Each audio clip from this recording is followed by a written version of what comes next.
Tem no nosso site uma lista que aumentou o número de bilionários aqui no Brasil, tá? Vamos dar uma olhada aí juntos nessa informação. 19 bilionários novos no Brasil em 2024. O país tem 60 bilionários. O vice-líder no continente relatório coloca o Brasil como o segundo país das Américas com mais bilionários, atrás apenas dos Estados Unidos. Os nomes não são revelados. Diferentemente da Forbes, a lista não fala nomes, mas mostra também que 3 brasileiros deixaram de ser bilionários em 2024 e um mudou do país. 19 bilionários novos, portanto, no nosso Brasil. A gente está voltando do intervalo? Vamos lá, estamos de volta. Coach, eu falando aqui sobre 9 novos bilionários, 19 novos bilionários no país, Coach, aqui no Brasil. E como é que está a concentração de renda no Brasil? E mostra a hipocrisia desses que ficam pedindo para o governo cortar gastos do salário mínimo, do benefício para doentes, para pessoas idosas. Aí eles querem cortar, mas para bilionários o dinheiro sempre está sobrando. Uma coisa está ligada à outra. Sabe, esse da refinaria que foi beneficiada lá em Manaus também vai se tornar o ano que vem um bilionário. Eles ficam bilionários assim, às custas do Estado. Muitos deles receberam isenções e, com isso, eles foram ficando cada vez mais ricos. E nós pagando impostos, sabe, com uma previdência que paga muito pouco para os aposentados, né?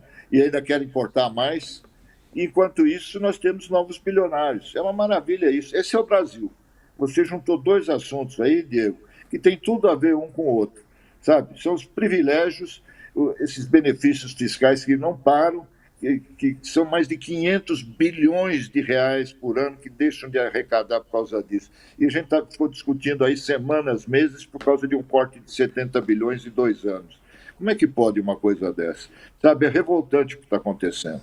Essa concentração de renda, né, Prando, que a gente vê no Brasil, e infelizmente o país dos privilégios e do lobby. O lobby não é ilegal, né, mas é claro que é preciso ter cuidado, né, nesses privilégios para que não haja tanta desigualdade assim como há no nosso país, né? Como eu falava, Diego, o privilégio do latim, né, privilegium, é a lei privada, né, são aqueles grupos que se assenhoram muitas vezes de nacos, do orçamento, dos recursos públicos. Olha, Diego, eu vou te dizer uma coisa, né? A sociologia e a política, elas estudam as estruturas sociais, né? E a gente tem principalmente aí 2 grandes modelos de sociedade, que são as chamadas sociedades estamentais, em que cada grupo praticamente permanece do seu momento de nascimento até o fim da vida naquele mesmo grupo. Por exemplo, na Idade Média, você tinha servos, você tinha nobreza, você tinha o clero.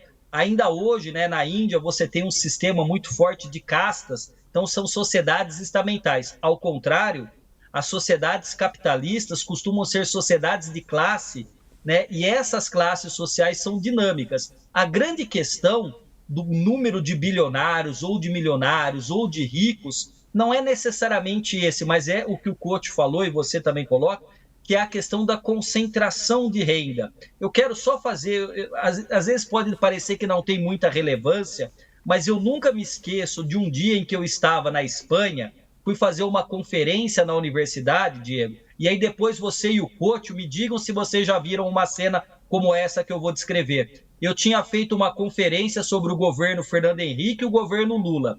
Terminamos a conferência, fomos a um restaurante. E aí me falaram, professor, na Idade Média, isso aqui era o estábulo da universidade. A Universidade de Salamanca tem 800 anos, tá? Pouco mais de 800 Sim. anos. Aí, Diego e Cocho, eu sentei, outros professores, doutores sentaram para almoçar.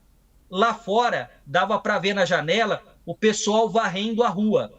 Eles terminaram, deu meio-dia, eles tiraram o colete refletor para proteção deles, colocaram as vassouras do lado, o carrinho, entraram no mesmo restaurante que nós estávamos, lavaram as mãos, sentaram do lado, Cocho, pediram uma taça de vinho, a entrada e depois iam escolher o prato principal. Em que lugar do Brasil nós, que somos classe média, Diego, nos sentamos do lado de um gari? Em que restaurante de São Paulo?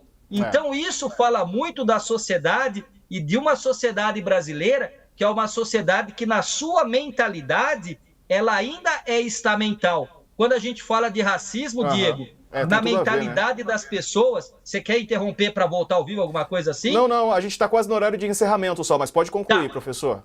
Só para concluir, essa questão do racismo ou do tratamento que os ricos ou a classe média dá para os mais pobres é uma estrutura mental que vem de uma sociedade escravocrata, de uma sociedade estamental. Então a gente tem que lutar para que tenha mais bilionários e milionários, mas que a gente possa distribuir melhor a riqueza criada por todos. É isso. Acabou nosso tempo, amigos. Coach, rapidinho então para a gente encerrar, que já estão aqui no meu pé cobrando. Fala lá. Bem rápido. Ele citou Fernando Henrique Cardoso e eu me lembrei uma frase do ex-presidente, que ele diz o seguinte, que o Brasil não é um país pobre, é um país injusto. E esse exemplo citado pelo professor é perfeito para mostrar essa imensa desigualdade social que há no Brasil, que está na raiz de todos os grandes problemas sociais que nós estamos vivendo.